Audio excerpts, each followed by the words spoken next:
I am now a year clean, just over a year. I was a year last week. The first thing that really made me realise that I needed to stop was after that relationship.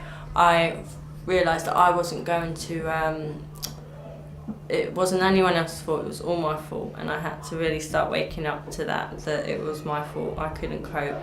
And I really wanted to give up at this stage. Like, it wasn't just a little I'm going on the wagon, I really wanted to stop.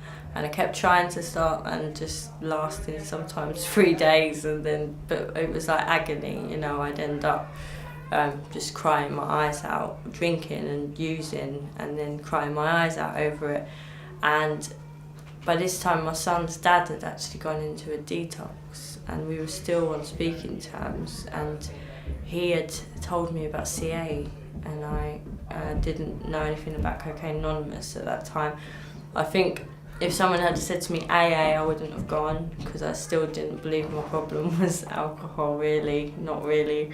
But by this time I was blaming it all on cocaine. So I went to a CA meeting in, it was actually June 2008.